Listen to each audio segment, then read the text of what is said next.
this part of training, we'll talk about LinkedIn, how to give a quick overview of LinkedIn recruiting and how it's a little bit different than Facebook.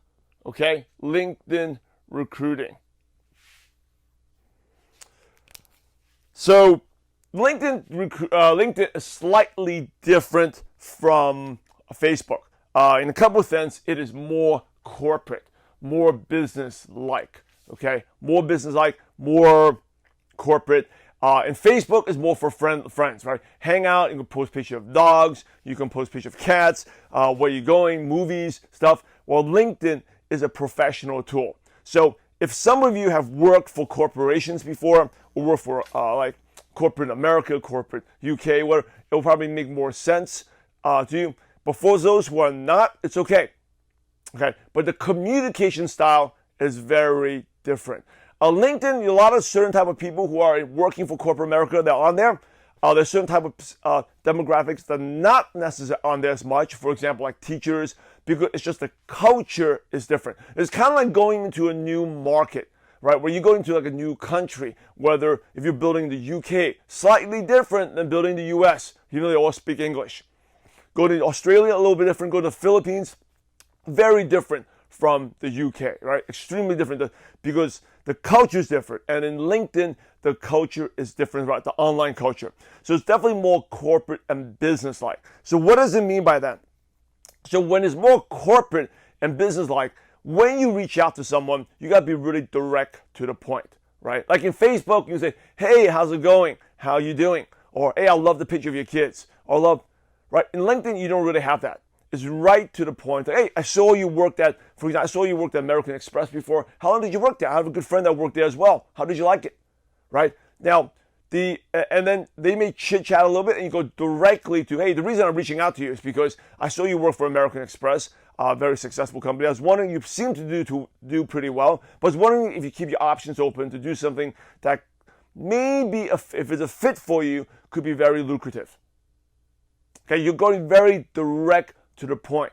And you have to invite much quicker because people are using LinkedIn not to socialize and not to chit chat. It's more for like connecting a little bit, looking to get another job, right? While Facebook could be like a fun tool, could be more from a personal side to a business. Now that's not to say LinkedIn is not personal. You can just catch up, but the invite is much. You're communicating at a different level. So that is number one. Okay, you have to be more direct. Now, hey, what's going on? The chit-chat back and forth with messages is not going to happen. Like in Facebook, you can message people back and forth really quickly. While in LinkedIn, it's more kind of almost like an email. All right, more direct and straight to the point. Now, number two is one of the ways to add LinkedIn is it is like using finding people with commonality.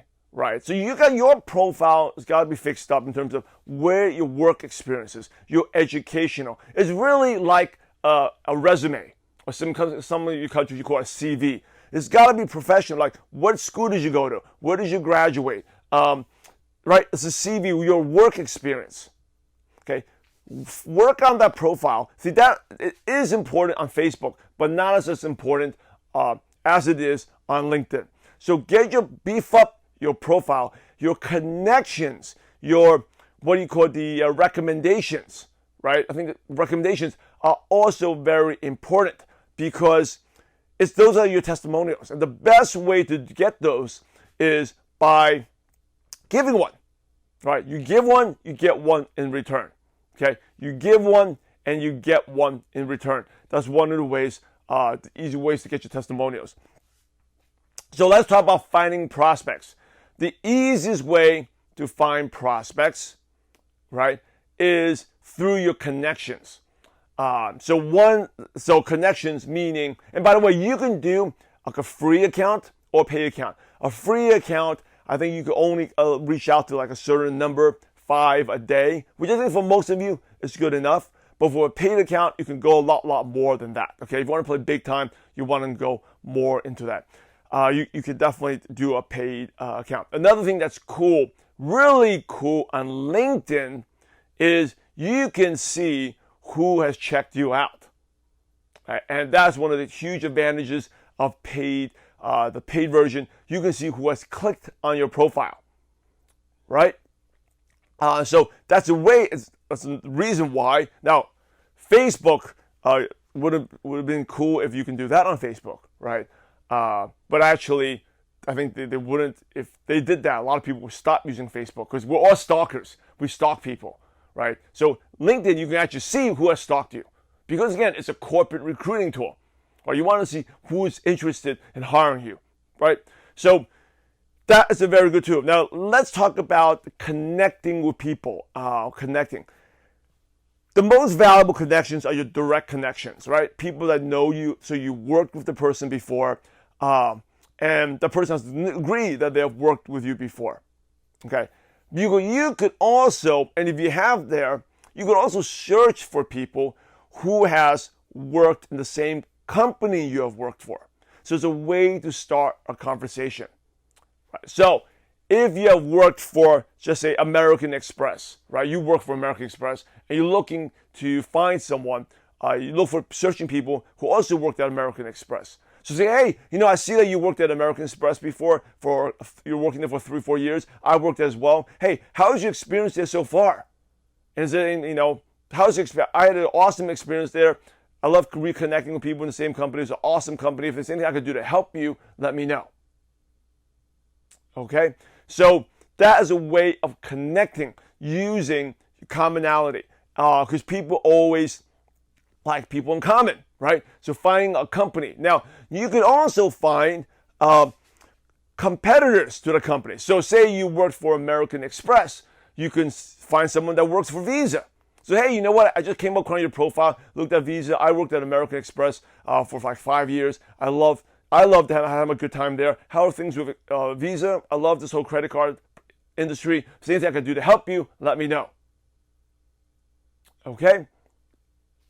So there you go. A question is, can you use LinkedIn before you make a full-time earning? Absolutely.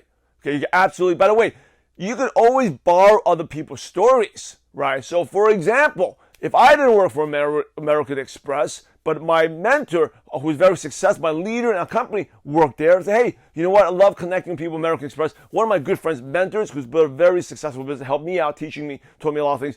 Came from American Express. I always wondered what it was like to work for that company. How are things going with you? Okay, so you see how I start using commonality again to bridge that connection. Okay. So in terms of the best way to set up a profile, just put your work experience, right? Just think of it as like a resume, right? Like if you're going for a job interview, high-level job interview, what would you put on the resume? I will work on the resume and work on the recommendations. Those are the two things you need to work on. Okay, so you can find people on there, and there's like the first degree, second degree, third degree connections. Third degree connection, the further off you are, it's harder. Okay, you just can't be messaging people out of the third degree because LinkedIn says you don't even know them. And then you can get into they can stop your account, freeze your account for a little bit if you're randomly spamming. They could consider spamming. But just reach out to your first and second degree connections. All right. So, for example, another way is through mutual connections, right? So, for example, if I knew I was reaching out to someone and I saw that person in a mutual connection, we both were connected to Lawrence. I said, hey, how's it going? Hey, I'm just reaching out. Our company is looking for people who potentially pretty profitable, lucrative, if you're the right person. I just knew that you know Lawrence, and you guys used to work together, right? So again, look for ways you can bridge the gap through commonality, not just from the company, but also through mutual connections.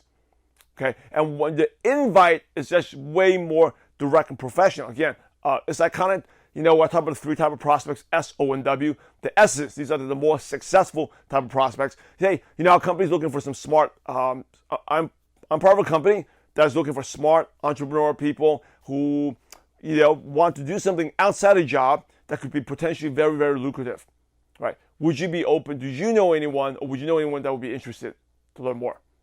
Okay? All right, so couple other things is we're talking about industries. Look for commonality. Look for finding people in the same industry, same company. Last thing is you want to get people on a phone call. That's very important. Difference between Facebook and LinkedIn is you got to get people on the phone because it's a business. Think about it in the corporate environment. Think of the culture, right? The culture of the corporations.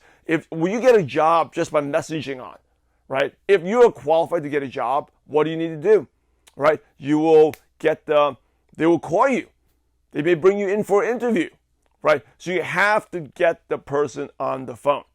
Now, what I would do is when you're inviting, just say, our company's looking for people in the Pennsylvania area who are in the Pennsylvania area. Potentially, if you're the right person, could be very lucrative. Wondering if this is something you want to look more into or someone that'd be interested. If they say yes, send them that information. All right? If they say, how come you can't tell me? We'll say, well, I'm not a salesperson. I'm just a headhunter recruiter. I'm looking for something. This video was briefly share with you, whether this is for you or not. All right? If it's for you, we can take it. I can connect you with the right person. All right? So send them the information. Now, if they watch the information and they want to learn more, you got to get them onto the phone and onto a three-way call. Okay, it's not the three-way message. People don't stay on LinkedIn like the way they stay on Facebook. Okay, total different type of platform and culture. So you got to get them on the phone where you're inviting them, and you preferably use a three-way message, a three-way phone call, so that you're not doing all the selling. Okay, you're the recruiter. Now, when you reach out to these people, the last thing I want to end is, what are your results? Your results are the same with most, just like in Facebook, where the results, if you can reach out to 10, probably only one will actually look at the information, right? Be interested. So you still are going through 90%, like, oh, it's not for me. Or 90%, they're not even going to reply back to I get hit up with LinkedIn all the time. I never reply back to any of those messages, right? So you have to, and I think one of the things I want you to focus on is when you're recruiting, it's not necessarily the tool, it's the psychology and the fundamental psychology. Like, you have the power, right? You have the gift. And a lot of people, it's not the right time for them. So just by reaching out, it's going to take a while. After 10, maybe one or two will, probably or mostly one will be interested. Last thing I want to share as we wrap up here. We're reading a great book, right? Called Seeking Wisdom. I don't want to recommend another book to you, but I've talked on the podcast. One of the best books I've read. This is actually a book that I plan to read and reread every single year. And I'm talking about one of the mistakes people make is they jump to bad decisions. They're talking about cognitive biases. There's a list of all these 20, 30 cognitive biases where we make bad decisions, bad investment decisions, bad decisions on people, bad business decisions, bad family. And a lot of it's focused on business investment because we don't have a big enough sample size. So just because, right, you talk to 10 people and you signed up 4 people on LinkedIn, oh, I'm a LinkedIn expert, I am awesome, right? That's such a small sample size, 10 people. And you only get accurate of how well you're doing if you have, after 100 people, maybe you have a better idea of how well LinkedIn is working for you. 1,000 people, definitely. Even 100, maybe not. Right? And that, as it talks about why most people fail, is they do a little bit and they come to a decision that this is good or bad. Most of it works or not. You can't tell whether it works for you. LinkedIn recruiting, it takes a little different. The psychology of recruiting is the same, but a little different culture in terms of the way you communicate. And it may take you 50 times to get it even decently down, right? And also, now, so my point of this is, if you're going to go do it, go all out and do it and focus at it. All right, now, if you're going to go back, LinkedIn and also Facebook, I personally think if you are getting started, not necessarily a good thing, because the way you communicate with someone is very different. Okay, and it's because one's more corporate and one is more friendly, right, personal. And it's just shifting gears back and forth. I gotta be in LinkedIn mode. I gotta be in Facebook mode.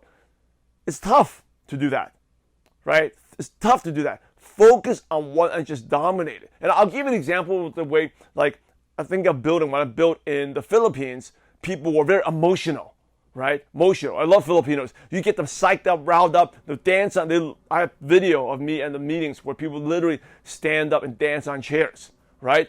You do that in the UK, that's like, so people are just like, no, that doesn't work, right? People are less emotional, more skeptical, I would say. Now, there's people who are skeptical in the Philippines, but you can easily get rid of that skepticism by just hyping them up, giving them emotionally fired up, and they totally forget the skepticism, right? In the UK, much more difficult to do that. So if I was building those two markets, I'll be like, oh my goodness, I got to be the hypey Simon in the Philippines, and then I got to totally be different in the UK. Very different to go back and forth. Right now, in the UK, there's a lot of advantages there that the Philippines doesn't have, right? Because if a skeptic, they get them in there, then they believe it. Well, when people are very emotional, they get very easily sidetracked to the next thing. You hype them up, get them touch their hearts. In the Philippines, we use our business presentations. So it's really 5 minutes about the company, 5 minutes about the products, how to change their lives, and then 50 minutes about stories that'll make people cry. And then once they start crying, you get all the signups. Simply, we sign up like 70% of the people. My leader was so good working with them, seeing that you just make people cry. If you make them cry, they will sign up, right? So that is that culture, right? And because it's really about emotional selling. Well, different markets will work differently. So it's very hard to go and work two different things, okay? And by the way, UK is a great market too. You just have to learn the culture, work that culture, and be very good. Same thing with the Philippines. You have to work the culture. So my point of this is, if you're working on Facebook and you're not having that much success, don't just jump into LinkedIn, and LinkedIn's because you are going to encounter new challenges there as well. If you really want to master something, focus on one and do it really, really good before you go to the next thing.